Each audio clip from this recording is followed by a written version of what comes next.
감사합니다.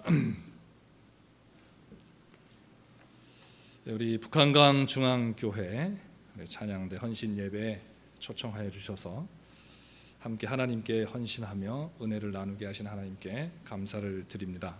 그리고 목사님과 온 교회 성도님들께 감사를 드립니다. 오래간만에 와서 말씀을 전하게 되는 것 같습니다. 우리 서인철 목사님을 통해서 북한강 중앙교회가 부흥하고 또 성장하는 그러한 모습을 보면서 감사한 마음을 항상 갖게 됩니다. 그리고 늘 앞서서 주님께 충성하는 모습이 저희들에게 큰 모범이 되고 있습니다. 그래서 우리 서인철 목사님이 친구이기도 하지만은 늘 제가 많이 배우고 있습니다. 그래서 참 감사를 드리고, 우리 목사님께서 이 찬양대에 대한 이 칭찬을 자주 하십니다. 그래서 찬양대 어떻게 하는지 좀 보고 싶었어요. 근데 정말 오늘 너무 은혜로웠습니다. 너무 감사하고 하나님께서 정말 축복하시는 그런 찬양대가 될 줄 믿습니다. 우리 사랑하는 찬양대 여러분, 정말 교회의 자랑과 기쁨이 되시며 주님께 칭찬받는 그런 찬양대가 되시기를 다시 한번 주님의 이름으로 축원합니다. 찬양대 헌신 예배에 와서 말씀을 전해달라는 그런 말씀을 듣고 무슨 말씀을 전해야 할까 고민을 좀 했습니다. 그리고 갑자기 와달라고 그래가지고 짧은 시간이어서 깊이 생각하고 연구하고 말씀을 드리지 못하게 되어서 죄송스럽기도 합니다. 그러면서 제게 이제 한 가지 생각이 난 것이 있는데, 그것은 서 목사님이 기도하실 때 보면 종종 우리 구주 우리 왕, 이 예수님의 이름으로 기도합니다, 이런 그 표현으로 기도를 하는 것을 많이 들었습니다.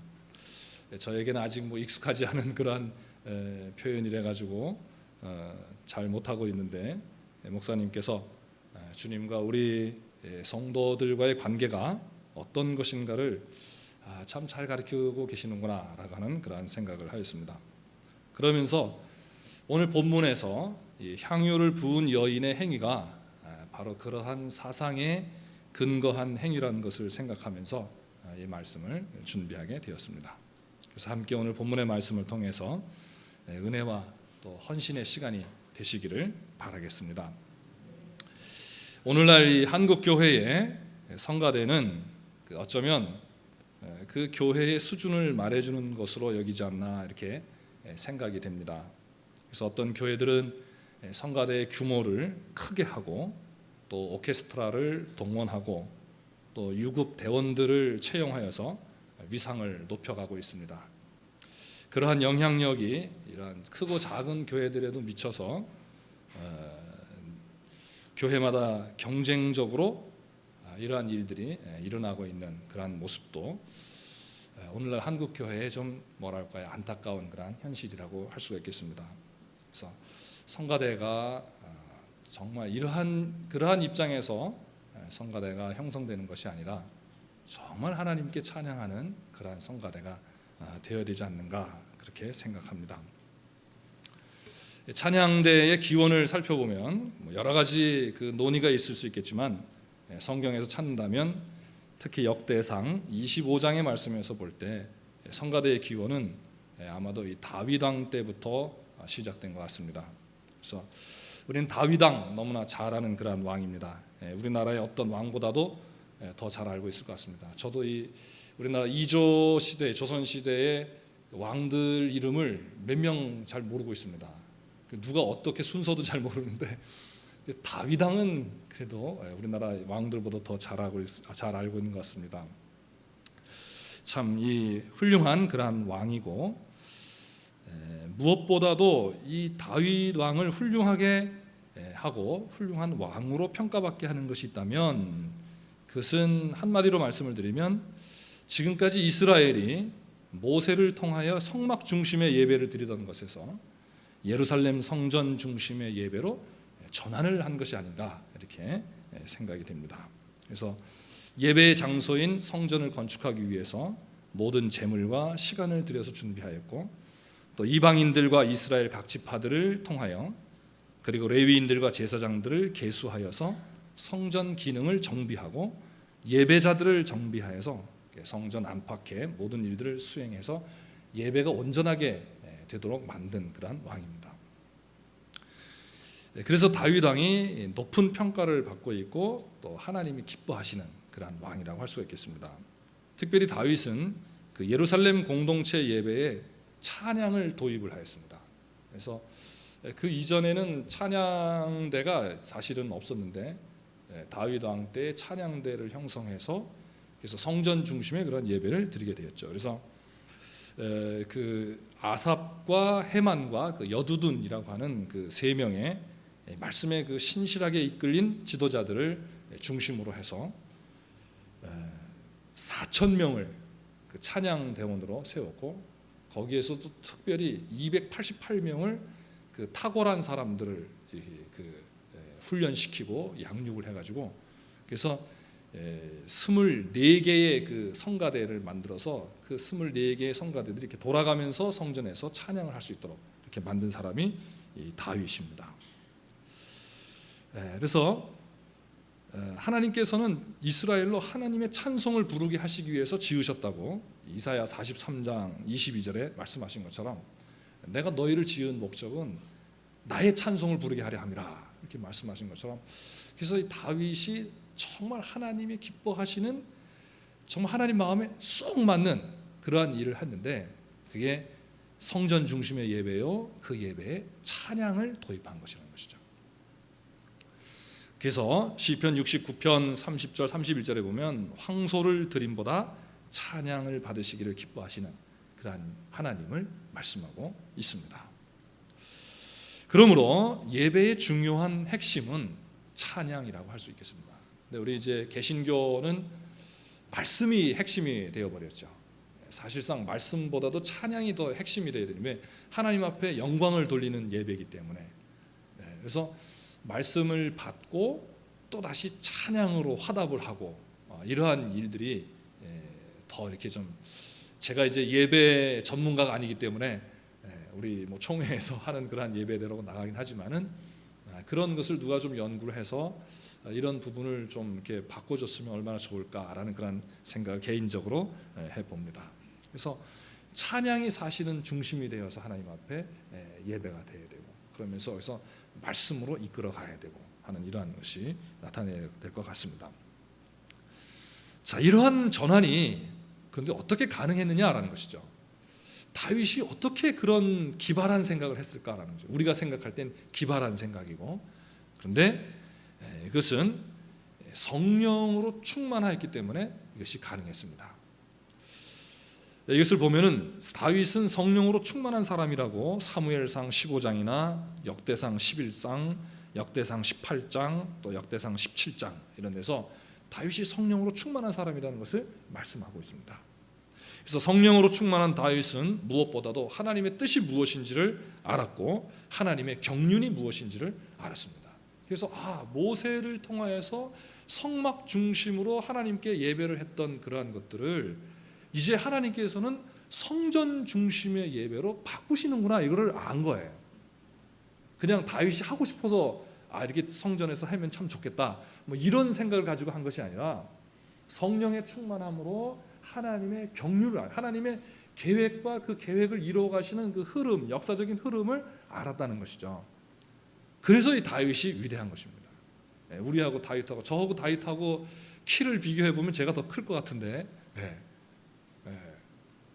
근데 다윗하고 저하고 비교가 안 되잖아요. 그죠? 비교가 안 되는 이유는 다윗은 성령으로 충만하여 하나님의 뜻이 무엇이고 하나님께서 어떠한 계획을 이루시고 지금 시점에서 무슨 일을 하시고 다음에는 무슨 일을 하실 것인지 이거를 아는 사람이라는 것이죠. 그게 차이가 나는 것입니다. 그래서 하나님의 뜻과 경륜 속에서 이제 성막 중심의 예배에서 성전 중심의 예배로 전환을 한 것입니다. 다윗이 그냥 착하고 말 잘 들어서 하나님의 마음에 합한 것이 아니라 하나님의 뜻이 무엇인지 그리고 하나님의 경륜이 무엇인지를 아는 사람이었기에 하나님 마음에 합한 자다 이렇게 말씀을 한 것 같습니다. 이러한 다윗은 어떠한 예배가 하나님께 드려지는 예배인지를 알았고 그래서 이를 위해 일생을 헌신할 수 있었으며 이러한 다윗을 하나님께서 사용하신 것입니다. 근데 다윗이 어디 출신인가 하면 다 아시다시피 베들레헴 출신입니다. 그래서 베들레헴 목동 출신이에요. 그리고 사무엘 선지자가 와서 기름 부음 받을 왕으로 기름 부음 받을 내 아들들 이새에게 와서 내 아들들을 한번 보여라 했을 때 다윗은 왕이 될 감이 안 되기 때문에 보여주지도 않은 그러한 사람이었습니다. 근데 하나님은 그 사람을 통해서 이 엄청난, 이건 정말 역사적으로 몇 번 있지 않는 것입니다. 그렇죠? 모세를 통해서 성막 중심의 예배가 됐고, 그 다음에 다윗을 통해서 성전 중심의 예배가 됐고, 그 다음에 예수님을 통해서 새 성전 중심의 예배가 된 거예요. 그래서 이제 참으로 예배하는 때가 오나니 곧 이때라. 예수님 말씀하셨잖아요. 너희 신령과 진정으로 예배할 때가 온다. 예수님으로 말미암아 새 성전 중심의 예배가 되어서 우리가 지금 이렇게 예배를 하고 있는 것입니다. 이제는 더 없어요. 더 변화가 없습니다. 이제 예수 그리스도께서 다시 재림하셔서 그때 새 하늘과 새 땅에서 14만 4천 명으로 상징되고 있는 그러한 그 예배, 그러한 찬양, 이것이 이루어지지만은 우리가 이 땅에 현존하는 이 땅에서 더 이상 다른 어떤 그 갱신이, 예배 갱신이 없어진다는 겁니다. 그러니 딱 예수님과 모세 사이에 한 번 전환이 이루어졌는데 그것을 누가 했냐면 베들레헴의 목동 다윗이 한 거예요. 왜 그러냐? 하나님의 성령으로 충만한 사람이기 때문입니다. 그래서 우리가 찬양을 할 때 우리의 찬양이 아무렇지도 않은 것 같고 별 의미가 없는 것 같고, 또 사실 여기서 마이크 다 대놓고 성가대 찬양을 해가지고 여기 울림이 너무 좋았지만은 밖에서 들으면 하나도 안 들려요. 그죠? 북한강 중앙교회에서 이 작은 교회에서 뭘 하는지, 뭘 지지고 볶는지, 앞에 자동차 몇 개 있고 그리고 예배를 드린다고 하는데 이게 밖에서 볼 때는 아무런 의미가 없습니다. 무슨 소리를 하는지도 몰라요. 그런데 베들레헴에 있던 그 자기 아버지도 인정하지 않는 다윗을 하나님께서 선택하시고 그를 통해서 이 엄청난 하나님의 구원의 경륜 역사, 이 예배의 역사를 바꾸셨습니다. 오늘날 저와 여러분을 통해서도 그렇게 하시는 줄 믿으시기 바랍니다. 제일 중요한 것은 우리가 정말 성령으로 충만해지는 거죠. 성령으로 우리 안에서 충만하도록 하는 것이 필요합니다. 성령을 통하지 않고서는 결코 하나님의 뜻을 알 수가 없습니다. 성령은 하나님의 깊은 곳까지 통달하시는 분이시기 때문입니다. 창세전에 세우신 하나님의 뜻과 경륜은 오직 성령의 충만함을 통하지 않고서는 알 수가 없습니다. 구약에서 다윗만큼 성령으로 충만한 사람은 그리 많지 않습니다. 다윗은 자신이 범죄한 후에 하나님의 선지자의 책망을 듣고 회개하는 가운데 가장 간절하게 기도한 것이 있는데 그것은 바로 주의 성령을 내게서 거두어가지 마옵소서. 이것을 회개를 했습니다. 간구를 했습니다. 그만큼 얼마나 성령이 충만한 것이 중요한 것인가를 다윗은 알고 있었던 것입니다. 그래서 다윗은 하나님의 교회가 기럇 여아림에서 예루살렘으로 옮겨지는 것을 보면서 이게 하나님의 경륜 속에서 이루어지는 것임을 알고 그 앞에서 기뻐 뛰며 춤추었습니다. 그 다음에 이제 이 신약에서 하나님의 경륜을 가장 잘 알았던 사람이 누군가 살펴보면 다 우리 사도들이 다 잘 알았지만은 그 중에서 대표적인 사도는 사도 바울이라고 할 수가 있겠습니다. 사도 바울은 에베소서 1장 1절부터 14절에 이 하나님의 경륜을 깨닫고, 즉 예수 그리스도를 통한 하나님의 구원의 경륜을 깨닫고서 사도 바울이 한 것이 뭔가 찬송이었습니다. 그래서 1절에 찬송하리로다 라고 이렇게 선포를 하고 마지막 14절에 찬송하게 하려 함이로다 하고 그것을 1절부터 14절까지가 한 문장입니다. 우리는 이제 각 절로 끊어서 읽는데 원래 성경에는 1절부터 14절까지가 한 문장으로 되어 있대요. 이것은 엄청난 그런 고백을 담고 있는 말씀이죠.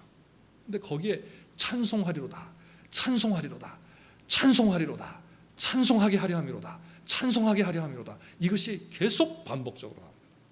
왜? 하나님의 경륜을 보니까 찬송하지 않을 수가 없는 거예요.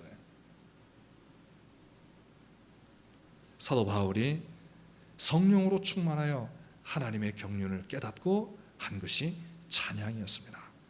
사랑하는 성도 여러분, 구약 시대에는 다윗이 성령의 충만함으로 하나님의 경륜을 알고 찬양으로 영광을 돌려드렸듯이 신약 시대에는 성령으로 충만한 사도 바울을 통해 놀라우신 하나님의 경륜을 깨닫고 찬양하신 것을 볼 때 오늘날 우리들에게도 필요한 것은 성령의 충만하심이라고 아무리 강조해도 부족함이 없을 줄 생각합니다. 특별히 성도들을 대표로 하여 예배를 돕는 찬양대는 더욱더 성령으로 충만해야 할 줄 믿습니다. 늘 성령으로 충만한 우리 찬양대원들이 되시기를 주님의 이름으로 축원합니다. 오늘 본문을 보면 참 놀랍게 주님을 고백하는 그러한 한 여인이 나옵니다. 오늘 본문은 우리에게 너무 익숙한 그러한 본문이죠. 특히 우리 이제 옥합 선교회 하면은 이 옥합 딱 벌써 이 생각이 나고 이 말씀은 뭐 수십 번 들은 그러한 말씀인 것 같습니다. 그래서 저도 이 말씀 본문으로 잡으면서 이게 또 본문 이걸 알고서 성도님들이 뭐 또 뻔한 이야기 하겠다 이제 그런 생각하지 않을까 그런 염려도 했습니다. 저를 가르쳐 주셨던 그 은사 교수님 중에 한 분이 그렇게 말씀하는 걸 들었습니다. 익숙한 본문일수록 더 낯설게 읽어라 라는 그런 말씀입니다. 익숙한 본문일수록 더 낯설게 읽어라. 그럼 우리가 본문뿐만 아니라 어떤 우리의 생활에서도 그럴 것 같습니다. 여러분, 우리 삶에서 가장 익숙한 사람이 누구겠어요? 가족이겠죠. 가족. 그러니까 가족이 하도 익숙하니까 그냥 너는 너, 나는 너, 뭐 이런 식으로 살기가 쉬워요. 그래서 내 아내도 그래, 뭐 내 아내고 뭐 별 뭐 큰 일이 없으니까 그죠. 그런데 좀 낯설게 보기 시작하면 그러면 더 뭐랄까요, 행복해지지 않을까 이렇게 생각이 됩니다. 오늘 어버이 주일 맞이하면서 우리 부모님에 대해서도 다시 한번 이렇게 낯설게 보면 부모님이 그동안 너무 익숙해져 있는데 이 부모님을 다시 한번 낯설게 이렇게 한번 보기 시작하면은 그 부모님을 통해서 더 은혜가 많을 줄 믿습니다. 그래서 오늘 이 익숙한 본문 좀 낯설게 제가 읽을 수는 없고 여러분들이 집에 가셔서 한번 또 오늘 말씀을 듣고 가셔서 말씀 한번 다시 한번 읽으시면서 그러면서 또 은혜가 되시기를 바라겠습니다. 본문을 보면 예수님께서 베다니 나병 환자 시몬의 집에 계실 때 한 여자가 매우 귀한 향유 한 옥합을 가지고 나와서 식사하시는 예수님의 머리에 부었습니다. 여러분 한번 생각해 보세요. 식사를 하고 있는데 갑자기 어떤 여인이 이 향유병을 깨트렸다 그러는데 이게 옥합을 깨트리기 어렵답니다. 왜냐하면 그 옥합병이 이 돌덩이로 다 돼가지고 돌덩이를 아주 간신히 파가지고서 한 그러한 병이기 때문에 깨트릴 수가 없대요. 잘 뭐 웬만해가지고는 안 깨지고, 근데 깨트리면은 그걸 깨트려 버리면 예수님의 머리에 풀 수가 없죠. 왜? 깨트리면 다 흘러버리는데 어떻게 풀 수가 있어요? 그래서 깨트리는 게 아니라 옥합 병 꼭대기에 병막에 거기 부분을 오늘날 같이 무슨 뭐 그 병뚜껑으로 한 것이 아니고 그 밀랍 있죠, 밀랍. 밀랍으로 했다고 합니다. 밀랍으로 해서 그것을 뜯어내는 거예요. 그래서 뜯어내고서 이렇게 부어서 했다는 것이죠. 그래서 그게 이해가 되는 거예요. 우리 이제 깨트렸다는데 전혀 의심 없이 깨트렸으니까 깨트렸나 보다. 하나님 말씀은 똥골뱅이니까 하나님 말씀은 그냥 무조건 믿으면 된다. 그래서 전혀 의심 없이 했는데 여기 저 양수리 수양관에 가면은 그 성경 속 그 유물 전시회를 하는 장로님이 계세요. 가보셨는지 모르겠습니다. 안 가보셨으면 꼭 한번 가보시기 바라겠어요. 아브라함 시대 때 유물도 있어요. 4,000년 전 실물입니다. 진품. 예수님 당시의 물건도 많이 있고, 그분이 장로님이신데 중학교 때 사명을 받고 그리고 대사관 직원이 되면서 그 중동 지역의 대사관 직원으로 계시면서 틈만 나면은 가서 구입을 하는 거예요. 그러니까 탁 안테나를 항상 이렇게 달고 다니면서 그래가지고 자기의 거의 봉급의 대부분을 그게 다 투자를 했다고 합니다. 그래서 굉장히 많은 그러한 양을 지금 가지고 있는데 다 여기 전시를 못하고 그 일부분만 전시를 하고 있습니다. 가보면 굉장히 이해하는데 굉장히 많이 도움을 받습니다. 제가 오늘 말씀드리는 것 가운데도 그 장로님으로부터 그 설명을 듣고 특히 이제 뭐 이따가 말씀드리겠지만은 이 향유를 부었는데 이 향유를 부은 의미가 뭐냐라고 했을 때 예수님의 장례를 위해서 부었다 그랬어요. 예수님의 장례를 부었는데 위해서 부었는데 그럼 장례를 위해서 부은 게 무슨 의미냐라는 거예요. 우리는 이제 단순히 예수님의 장례를 위하여서 부었다. 그래서 예수님의 죽음을 준비한 것이다. 이렇게 했는데 유대인들의 장례를 따라 요한복음에 보면 유대인들의 장례를 따라 그렇게 했다 그랬어요. 근데 유대인들은 그냥 일반 사람이 죽으면 향유를 붓지 않는다 그래요.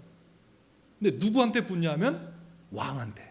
왕이 죽으면 그 시신에 향유를 하고 이 향품을 발라가지고 장사를 치른다는 거예요. 그걸 듣고서 깜짝 놀랐어요. 그러니까 이 여인이 예수님의 장례를 위해서 향유를 부었다는 것은 예수님을 누구로 한 거예요? 왕으로 한 거예요. 할렐루야. 그러니까 지금 힌트가 딱 맞죠? 우리 구주 우리 왕 예수 그리스도 이름으로 기도드립니다 할 때 왕. 지금 이 여인의 이 향유 부음이 예수님을 왕으로 고백하는 거예요. 왕으로 고백한 거. 자, 그건 좀 이따 더 말씀을 드리고.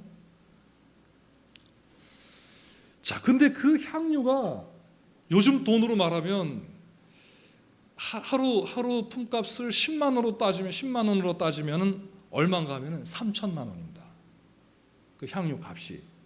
값이.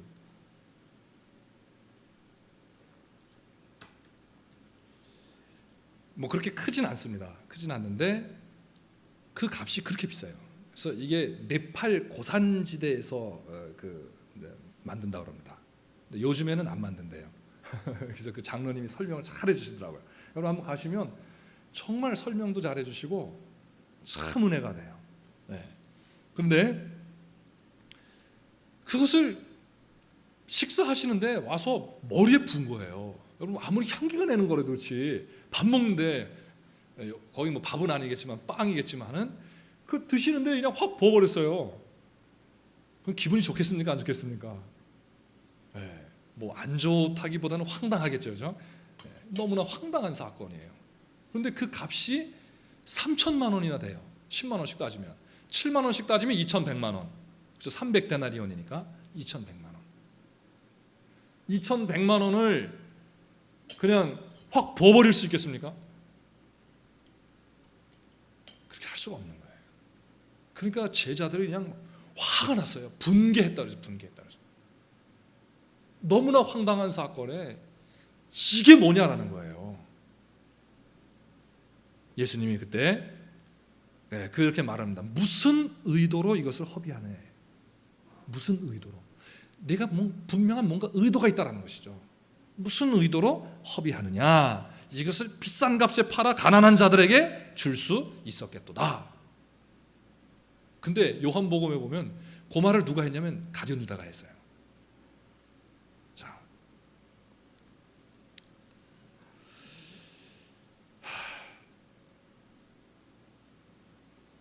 우리들에게도 이러한 질문이 나와야 됩니다. 왜 그렇게 하느냐? 우리 찬양대 여러분 오늘 찬양 준비하시느냐고 연습 많이 하셨죠? 연습 얼마 안 하셨는데 이렇게 잘하셨어요? 그럼 정말 훌륭한 찬양대고 진짜 소리가 너무 좋아요. 뭐 제가 잘 알지는 못하지만은 정말 소리가 너무 좋고 정말 은혜를 많이 받았습니다.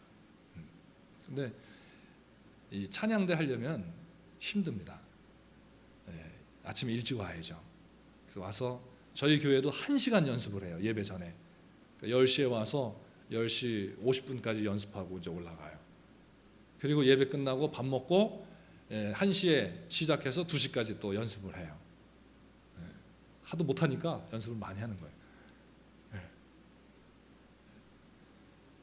그렇죠. 그 다음에 무슨 뭐 절기나 무슨 또 행사 있으면은 와서 연습해야죠. 그리고 또 뭐 칸타타 준비하면 매일 와서 연습해야 하잖아요. 왜 이렇게 하냐 이거죠. 그 시간 낭비하면서. 저도 그 양평 아가페 합창단이라고 아가페 선교 합창단을 만들어서 지금 이제 2년째 돼가고 있는데요.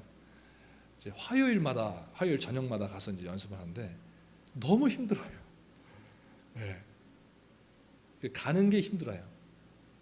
가서 연습하는 것도 좀 힘들지만은 가는 자체가, 왜냐면 그 시간에는 다른 일을 못 하니까 가뜩이나 바쁜데 그 시간을 일부러 그냥 고정적으로 빼놓아야 되니까 아주 정말 일주일에 너무 빨리 가는 것 같아요. 그래서 참 힘들다. 근데 왜 하느냐라는 거예요. 왜? 그렇게 할 만큼 가치가 있느냐라는 것이죠. 제자들이 물어봤습니다. 내가 무슨 의도로 이렇게 허비하느냐라는 거예요. 허비하느냐. 그때 예수님께서 말씀하십니다. 너희가 어찌하여 이 여자를 괴롭게 하느냐? 그가 내게 좋은 일을 하였느니라. 그리고는 말씀하십니다. 가난한 자들은 항상 너희와 함께 있거니와 나는 항상 함께 있지 아니하리라. 이 여자가 내 몸에 이 향유를 부은 것은 내 장례를 위하여 함이니라. 자, 예수님은 이 여자가 무슨 의도로 이렇게 하였는지를 아셨습니다. 제자들이 무슨 의도로 이 여자가 행한 일에 대하여 반응하였는지도 아셨지만 예수님께서는 이 여자가 왜 이렇게 하였는지를 아셨다는 것입니다. 제자들의 반응도 아셨고 이 여자의 행한 것도 아셨다는 것입니다. 그러면서 말씀하시는 것이 한마디로 예수님의 장례를 위해서, 내 장례를 위해서 했다, 이렇게 말씀하는 거예요. 오늘 본문 앞뒤를 보면 이것이 명백하게 드러나고 있음을 알 수 있습니다. 오늘 본문 앞에서는 1절부터 5절까지 그 말씀을 보면 잘 나오고 있는데요. 26장 앞에 25장까지 거기 말씀에는 이 마태복음에 나타나는 5개의 가르침 단락 가운데 마지막 단락의 말씀을 다 마치시고 제자들에게 이렇게 말씀하십니다. 그러니까 25장까지 마태복음 안에는 5개의 예수님의 가르침 단락이 있는데 여기 이제 25장이 마지막 가르침 단락이에요. 그러면서 26장 1절에서 예수께서 이 말씀을 다 마치시고 제자들에게 이르시되 하면서 말씀하십니다. 너희가 아는 바와 같이 이틀이 지나면 유월절이라 인자가 십자가에 못 박히기 위하여 팔리리라, 이렇게 말씀하십니다. 그러면서 대제사장들과 백성의 장로들이 예수님을 흉계로 잡아 죽이려고 의논하는 내용이 기록되어 있습니다. 그리고 그 뒤에는, 오늘 말씀 뒤에는 무슨 내용이 나오는가 하면은 14절부터 16절에 보면 그때 12 중에 하나인 가룟 유다라 하는 자가 대제사장들에게 가서 말하되 내가 예수를 너희에게 넘겨주리니 얼마나 주려느냐 하니 그들이 은 30을 달아주거늘 그가 그때부터 예수를 넘겨줄 기회를 찾더라. 그러니까 이 마태가 정확한 건 모르겠는데 예수님께 향유를 부은 이 사건을 요한복음에서는 또 다른 위치에 놓고 있습니다. 그런데 마태는 어디에다 놨냐면은 예수님의 가르침 단락을 다 마친 후에 제자들에게 말씀하시면서 내가 이제 십자가에 못 박히기 위해서 팔릴 것이다, 죽기 위해서 팔리게 될 것이다, 요 말씀을 한 다음에 요 사건 이야기를 하고 그 뒤에는 가룟 유다가 예수님을 넘겨주기 위해서 팔은 그 이야기를 기록하고 있습니다. 그래서 요 이야기는 무슨 이야기를 말하는 것인가라고 하는 것을 구조적으로 보여주는데 그게 바로 예수님의 죽음을 위한 것이다, 죽음을 말하는 그러한 내용이다라는 것이죠. 즉 예수님의 죽음과 관련한 말씀이 이 이야기의 앞뒤를 감싸고 있어서 오늘 본문의 사건이 바로 예수님의 죽음과 밀접한 관계에 있음을 마태가 기록하고 있고, 그리고 예수님께서도 직접 이 여자가 한 일이 곧 자신의 장례를 위해서 한 것이라고 말씀하고 있습니다. 근데 재미있는 것은 이 여자는 약 2천만 원이 넘는 향유를 예수님께 아낌없이 부어드리는데 14절서부터는 유다는 예수님을 얼마에 팔아요? 은 30에 팔아요.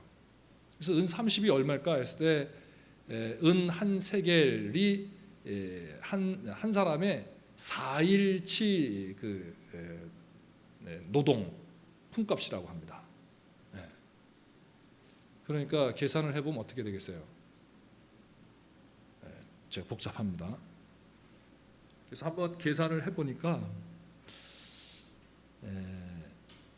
세겔을 한 세겔로 하면은 30세겔이 되고 30세겔이면은 120일치 봉급이 되고 120일치 봉급이면은 7만 원씩 따지면 약 840만 원 정도.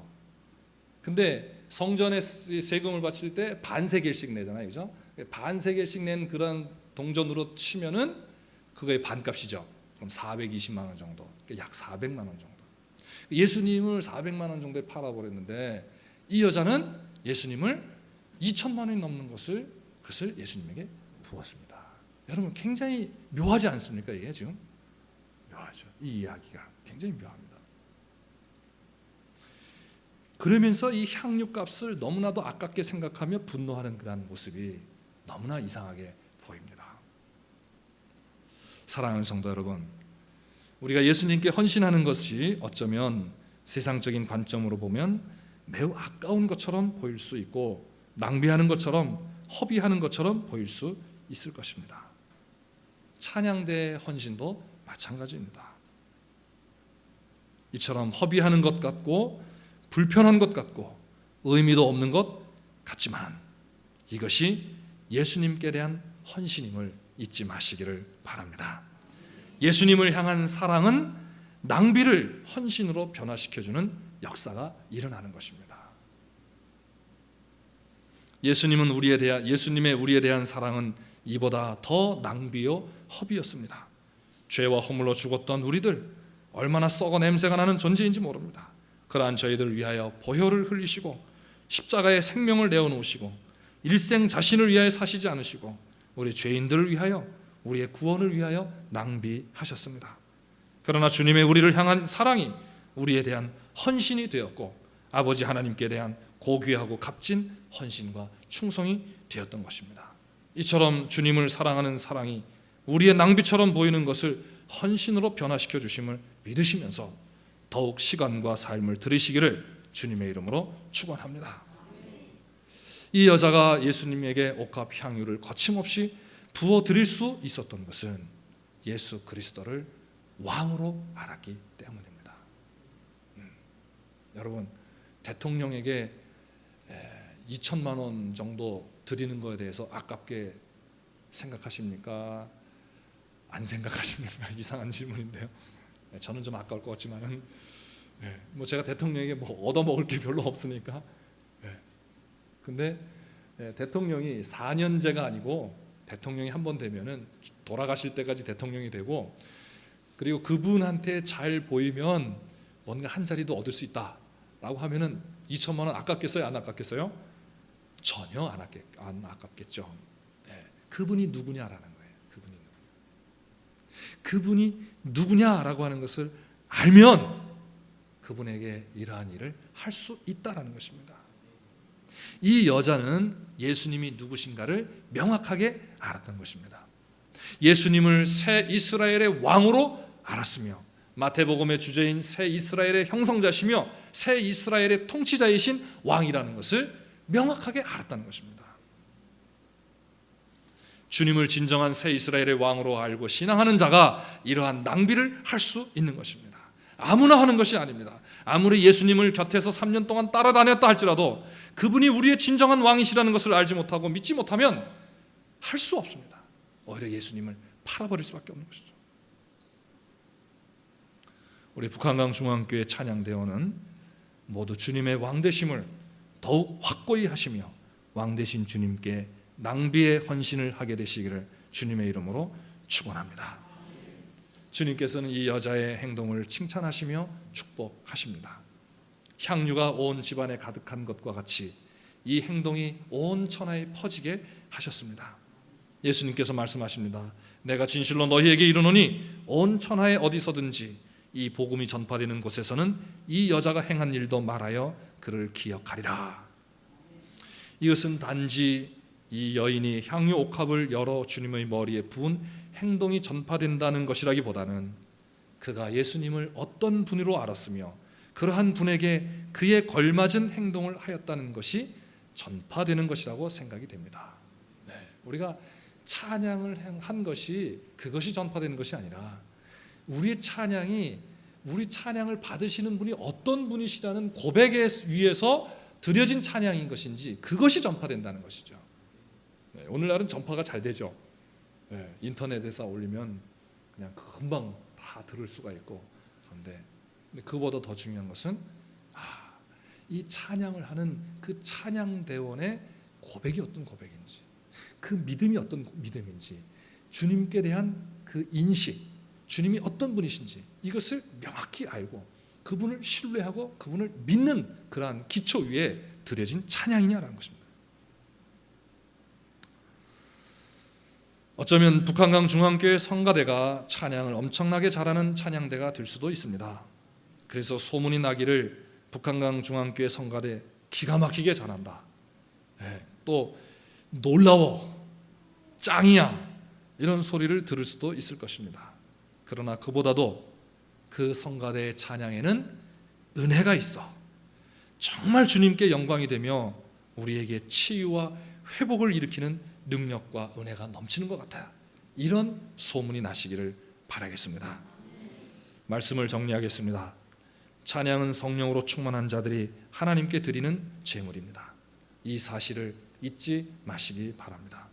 또한 찬양은 주님의 왕되심을 고백하는 것이며 주님의 통치를 온 세상에 선포하는 것임을 기억하시기 바랍니다. 그러므로 말씀을 통한 성령님의 다스리심과 왕되신 우리 주님의 통치를 따르지 아니하는 사람의 노래는 노래에 그치고 만다는 것 또한 기억하시기 바랍니다. 그러나 주님을 우리 새 이스라엘의 왕이시며 통치자이심을 알고 믿으며 따르며 고백하는 찬양은 하나님께서, 우리 주님께서 가장 기뻐하시는 제물이 되며 향기로운 냄새가 될 줄 믿습니다. 이러한 제물을 드리기 위하여 준비하고 훈련하고 자신을 낭비하듯이 드리는 자들에게 그것이 헌신이 되게 하시며 충성이 되게 하셔서 그 충성과 헌신의 향기가 온 교회와 온 세상에 넘쳐나게 하시는 주님의 축복이 우리 북한강 중앙교회와 온 찬양대 위에 넘치시기를 다시 한번 주님의 이름으로 축원합니다. 기도하겠습니다.